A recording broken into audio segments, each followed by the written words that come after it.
Hola y bienvenidos. Hoy nos vamos a sumergir en la mismísima sala de máquinas de las finanzas modernas. Un sitio que, la verdad, rara vez se explora. Exacto. Todos hemos oído hablar de modelos que mueven miles de millones, pero hoy vamos a ver la fontanería, las tuercas y los tornillos de uno de ellos. Y la fuente que tenemos es un artículo académico, uno que a primera vista puede asustar un poco por el título. Sí, el título es Esquema ADI de alto orden para la valoración de opciones en modelos de volatilidad estocástica, de Bertram During y James Miles. Suena denso, sí. Pero bueno, nuestra misión hoy es justo esa, ¿no? Desentrañar qué significa todo esto. Totalmente. Ir un poco más allá del famoso modelo de Black-Scholes y entender por qué los mercados reales necesitan herramientas matemáticas mucho más sofisticadas. Y ver cómo una mejora que parece muy teórica en un algoritmo puede tener un impacto muy real en el mundo financiero.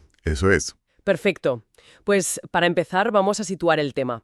El modelo de Black-Scholes, que bueno, fue una revolución absoluta, hasta ganó un Nobel, Sentó las bases de toda la industria, sí. pero se construyó sobre un pilar que, a ver, todo el mundo en el mercado sabe que es bastante frágil. La suposición de que la volatilidad es constante. Justo. Y el artículo que analizamos hoy ataca directamente esa debilidad. Exacto, ese es el punto de partida fundamental. Porque la volatilidad, que es esa medida de cuánto se mueve el precio de un activo, es de todo menos constante. Cualquiera que haya visto un gráfico del VIX, el índice del miedo, lo sabe. Claro, la volatilidad tiene su propia vida. Se dispara en momentos de pánico y se calma en épocas de complacencia. Y este fenómeno se conoce como volatilidad estocástica, que es un término muy elegante para decir que la propia volatilidad es aleatoria e impredecible. Precisamente. O sea que no solo no sabemos qué va a hacer el precio de la acción, Exacto. sino que tampoco sabemos cuán nervioso o volátil va a estar el mercado mientras tanto. Es una capa de incertidumbre sobre otra. Ahí está. Y los modelos que intentan ser más realistas, como los que menciona el artículo, el de Houston, el Garch, el 3C2, lo que intentan es capturar esa dinámica. Y ahí es donde la matemática se complica hasta el infinito. Explota, literalmente.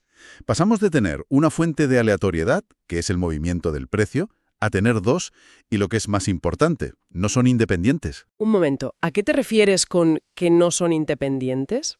Pues piensa en lo que pasa en un crash. El pánico se apodera del mercado. La volatilidad por las nubes, exacto. Y casi siempre los precios se desploman. Hay una correlación negativa. A más miedo, precios más bajos. ¿Entiendo? Pues matemáticamente, esa interdependencia se captura con un término en la ecuación que se llama derivada mixta. Y esa es la bestia negra de los métodos numéricos. La bestia negra. ¿Suena mal? Es un término increíblemente difícil de manejar. Conecta el cambio en la dimensión del precio con el cambio en la dimensión de la volatilidad. Y por su culpa, ya no hay una fórmula mágica como en Black-Scholes. O sea que no hay más remedio que usar la fuerza bruta, un ordenador. No hay otra salida. Usar la fuerza bruta computacional. Vale. El problema es demasiado enrevesado para papel y lápiz, así que necesitamos ordenadores. Y aquí es donde entra en juego el título del artículo, que propone un esquema ADI. Vamos a desgranar esas siglas. ADI son las siglas de Alternating Direction Implicit, o método de direcciones alternas implícitas. Es una estrategia computacional brillante, un divide y vencerás en toda regla. Divide y vencerás, me gusta. Imagínate que tienes un problema que depende de dos variables a la vez, precio y volatilidad. Resolverlo todo de golpe es computacionalmente carísimo y a menudo inestable. De acuerdo. Pues el método ADI lo que hace es descomponer el problema. En lugar de dar un gran paso en el tiempo resolviendo todo a la vez, lo divide en una secuencia de subpasos más pequeños y manejables. Es como un coreógrafo que tiene que mover a dos bailarines. En vez de gritar en «moveos», les da instrucciones una a una. ¡Qué buena analogía! Es exactamente eso. Primero tú a la derecha, ahora tú adelante, ahora juntos en diagonal. Descomponer un movimiento complejo. Es una analogía fantástica, sí. Y el esquema específico que usan, que se llama Hunsdorfer-Berger, es una coreografía muy sofisticada de 6 subpasos. Y lo interesante es la naturaleza de esos pasos. ¿En qué sentido? Algunos son explícitos. Esto significa que el nuevo valor se calcula directamente a partir de valores que ya conocemos. Son rápidos, sencillos. Vale. pero otros son implícitos. Y aquí, para calcular el nuevo valor de un punto, necesitas resolver un sistema de ecuaciones que lo relaciona con sus vecinos. Es más lento, más costoso. Un momento. Entonces, ¿por qué usar pasos implícitos si son más lentos? Suena un poco contraintuitivo. Ah, muy buena pregunta. Se usan porque aportan una cualidad que es absolutamente esencial: la estabilidad. Sí, los métodos que son puramente explícitos pueden ser muy rápidos, pero son como un coche de carreras sin control de tracción. Si das un paso en el tiempo demasiado grande, los pequeños errores de redondeo del ordenador empiezan a amplificarse. Y la solución explota, como decís vosotros. Exacto. Explota y te da un resultado absurdo, un precio de una opción de trillones de euros. Los pasos implícitos son ese control de tracción.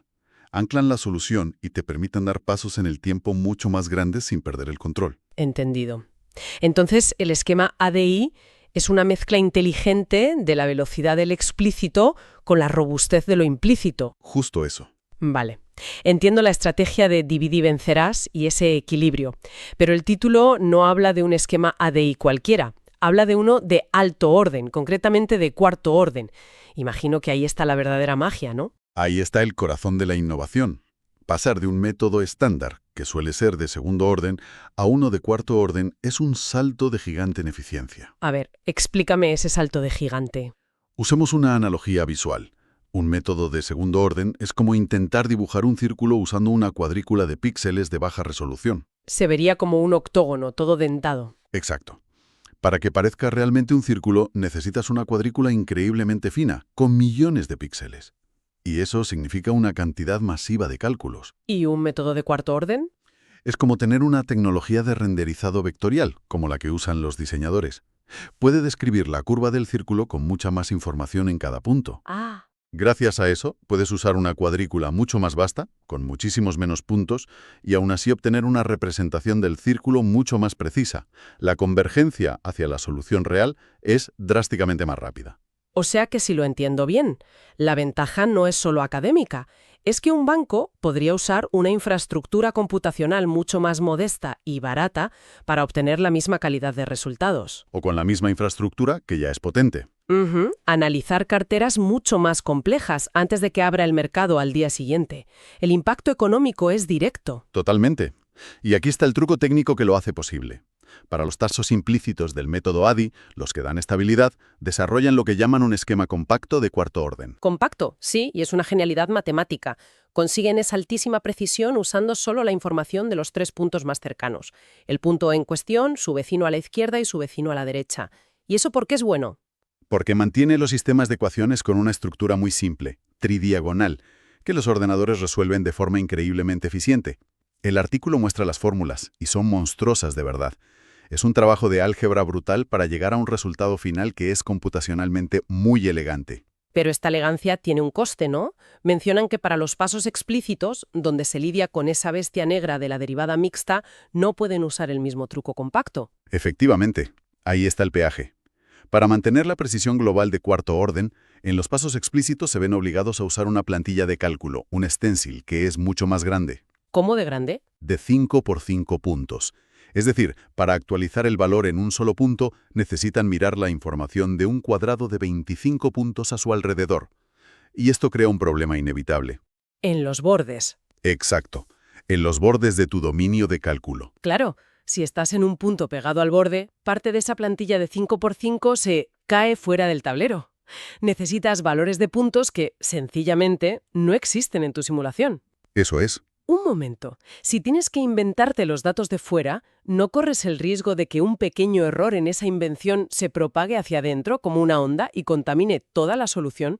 Suena bastante peligroso. Es un punto crítico y tu escepticismo está totalmente justificado. Es uno de los grandes desafíos de los métodos de alto orden, sin duda. ¿Y cómo lo solucionan? La solución que emplean es una técnica llamada extrapolación para calcular valores en lo que llaman puntos fantasma. Pero no es una invención cualquiera, en plan, me lo saco de la manga. No, claro. Usan fórmulas de extrapolación de muy alta precisión, consistentes con el orden del método. Con ellas infieren matemáticamente cuáles serían los valores en esos puntos exteriores, basándose en la tendencia de los valores que sí conocen en el interior. Es un detalle muy técnico. Delicado pero absolutamente crucial. Si lo hicieran mal con una extrapolación de baja calidad, todo el esfuerzo por conseguir la precisión de cuarto orden en el interior se iría por el desagüe. De acuerdo. Entonces, tenemos la teoría de un método que promete ser muchísimo más eficiente, pero que a cambio introduce una complejidad matemática considerable. Sí, con fórmulas enrevesadas y el tratamiento delicado de las fronteras. La pregunta del millón es, ¿compensa? ¿Funciona en la práctica? Porque el artículo dedica una sección entera a probarlo. Y los resultados que presentan son, francamente, contundentes. La primera prueba de fuego es la convergencia. ¿Qué hacen exactamente? Comparan su método, al que llaman HOADI, High Order ADI, con un ADI estándar de segundo orden, que sería el competidor a batir. Resuelven el mismo problema financiero en mallas de cálculo cada vez más finas y miden cómo de rápido disminuye el error. Y supongo que los gráficos lo dejan claro. Totalmente. La figura 3 del artículo es la prueba del crimen, por así decirlo. Muestra el error en una escala logarítmica. Para el método estándar, la línea tiene una pendiente de -2. ¿Qué significa que si duplicas el número de puntos, el error se reduce a la cuarta parte? Exacto. Es el comportamiento esperado de un método de segundo orden. Pero para su método, el HOAED, la pendiente es de -4. -4. Eso significa que si duplicas el número de puntos, el error no se divide entre 4, se divide entre 16. Uf. La ganancia en precisión para el mismo esfuerzo computacional es abrumadora. Es la demostración empírica de que la promesa teórica es real. Esa diferencia es brutal. Pero me sigue preocupando la fragilidad. Volviendo a mi pregunta de antes, ¿a qué coste se consigue esta velocidad? Toda esta complejidad no hace que el código sea más difícil de implementar y depurar para un equipo de quants en un banco.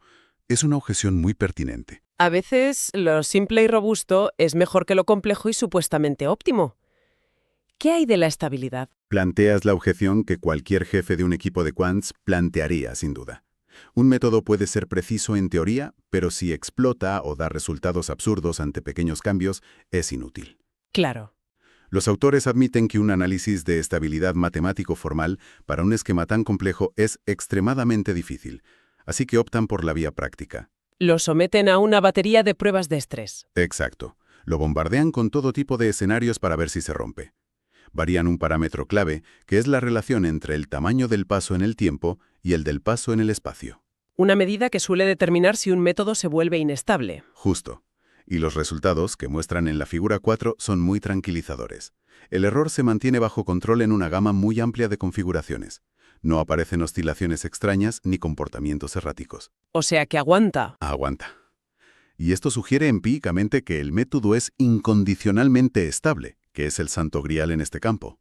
Significa que puedes elegir el paso de tiempo pensando solo en la precisión que necesitas, sin preocuparte por si el esquema numérico va a saltar por los aires. Así que responden a la objeción. Sí, es más complejo, pero no parece que esa complejidad introduzca fragilidad. Eso es rápido, preciso y robusto. Entonces, si recapitulamos todo este análisis en profundidad, ¿cuáles son las claves que debería retener alguien que nos escucha? Yo diría que hay 4 puntos principales. Primero, que los modelos financieros realistas, los que intentan capturar cosas como la volatilidad estocástica, son matemáticamente muy exigentes. Las simplificaciones elegantes como la de Black-Scholes ya no sirven. Exacto. Segundo, que esta complejidad nos obliga a usar métodos numéricos. Y la eficiencia de estos métodos no es un detalle académico. Es un factor de negocio crucial. La velocidad es dinero. Tercero, ¿la gran aportación de este trabajo? Que han diseñado un algoritmo que es drásticamente más eficiente. Al alcanzar esa precisión de cuarto orden, consiguen resultados fiables con una fracción del coste computacional de los métodos estándar. Y cuarto, y esto responde a las dudas más prácticas. Que han demostrado con pruebas que su método no es un castillo de naipes. Es preciso, pero también es estable y robusto, listo para ser implementado en un entorno real.